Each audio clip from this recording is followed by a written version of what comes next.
Assalamualaikum warahmatullahi wabarakatuh.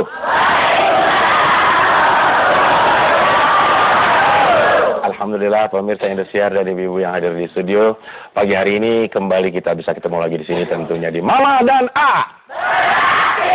Bersama bebas gerak tanpa kaku dan nyeri sendi. Baik pemirsa, Anda yang di rumah pagi hari ini bisa curhat melalui telepon. Silakan nanti Anda bisa hubungi 5255676 atau 5655680 dan bisa juga melalui Skype. Silakan di-add dulu ID kami di mamah.aa.beraksi. Nanti akan ada kuis juga yang berhadiah jutaan rupiah.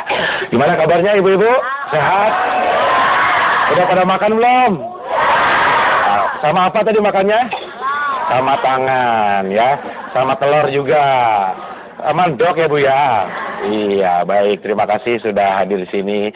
Semuanya cantik-cantik. Dan wangi-wangi semuanya. Udah mandi belum sih?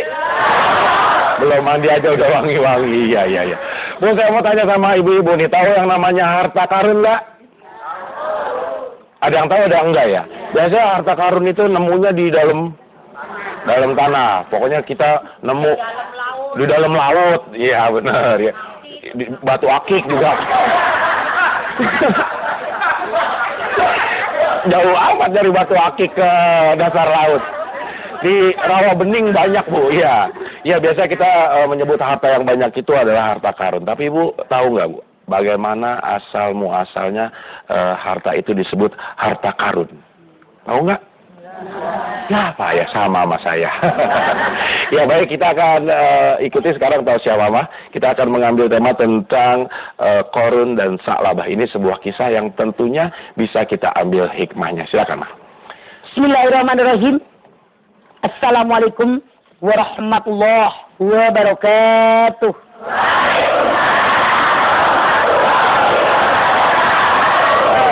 Korun dan sa'labah. Siapa Korun? Siapa Sa'labah? Korun itu orang yang hidup di zaman Nabi Musa AS di negeri Mesir. Di zaman kerajanya pada saat itu Fir'aun.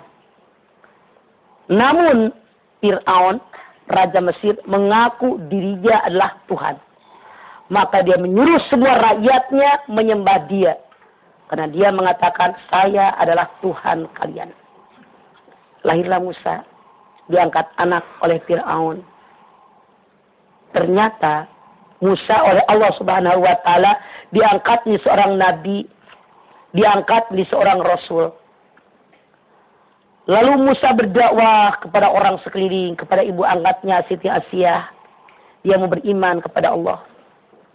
Terus juga kepada orang-orang sekeliling, kepada ayah angkatnya Fir'aun, pengawal-pengawalnya, mereka ingkar. Bahkan mereka mengejar-ngejar Musa akan membunuh Musa. Terus berdakwah. Ada banyak juga yang masuk agamanya Nabi Musa. Termasuk diantaranya anak pamannya yang bernama Korun. Korun ini anak paman Nabi Musa. Orang yang sangat kaya raya pada saat itu masuk agamanya Nabi Musa.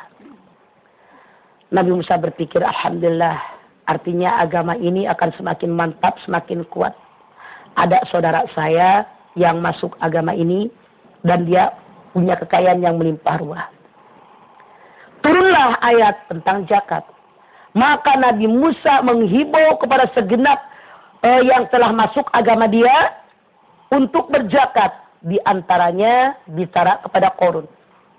Korun nanya, berapa zakatnya? Musa bilang sekian. Korun berpikir, kok banyak amatnya zakat? Lalu Korun berpikir, kalau sekian, bangkrut saya. Setelah Korun menghitung-hitung, banyak amat. Akhirnya Korun tidak terima dengan perintah zakat tadi. Dia menentang Nabi Musa. Karena dia kalau menentang sendirian, dia yakin gak bakal punya kekuatan. Dia mengajak pembesar-pembesar di negeri Mesir pada saat itu untuk menentang kepada Musa. Dikumpulkan orang diundang oleh Korun. Dikasih tahu, dihasut mereka bahwa Nabi Musa ini mendapatkan wahyu dari Allah untuk mengeluarkan zakat, tapi ternyata sekian persen. Kalian pikir aja, ini sebetulnya akal-akalan Musa saja. Biar mereka biar mereka memberikan zakatnya, dikumpulkan oleh Musa buat kehidupan hari-hari, buat poya-poya. Kalian harus mikir, ini akal bulus daripada Musa, kita lawan aja dia.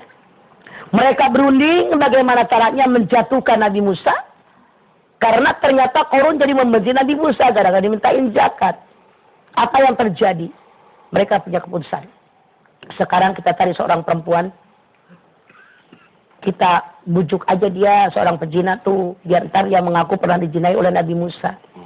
Dapatlah seorang perempuan yang dibayar oleh Qarun untuk mengaku bahwa dia pernah berbuat zina dengan Nabi Musa. Qarun undang orang-orang di lapangan, setelah orang banyak berkumpul, Qarun undang Nabi Musa. Ya Musa, tuh orang-orang di lapangan kumpul ingin mendengarkan dakwahmu. Nabi Musa datang ke lapangan lalu berdakwah. Nabi Musa bilang bahwa Allah Subhanahu wa taala telah mewajibkan menunaikan zakat sekian. Bahwa Allah mengatakan kalau ada orang berbuat zina, dia belum menikah, dicambuk 100 kali.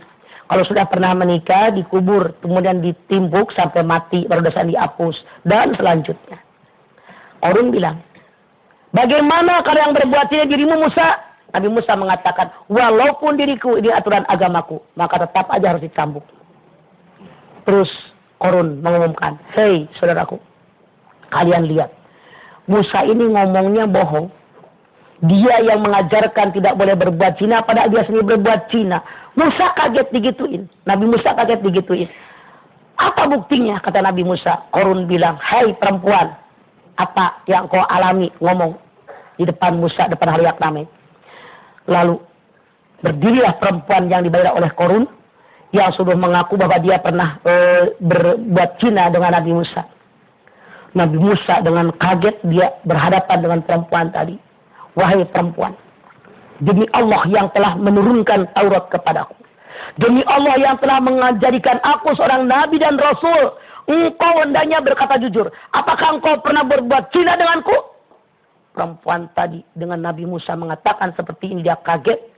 Dengan kudrat iradat Allah, hatinya dibuka oleh Allah, dia gemetaran. Lalu dia bilang, tidak pernah aku berbuat zina dengan wahai Nabi Musa. Kenapa engkau mengatakan bahwa engkau pernah berbuat zina denganku? Tadi bilang kata Qarun. Karena Qarun telah membayar saya agar saya mengakui bahwa engkau pernah berbuat zina denganku. Maka pada saat itu Qarun merah pada mukanya di depan umum dipermalukan oleh Nabi Musa. Nabi Musa bersujud bersyukur kepada Allah Subhanahu wa taala.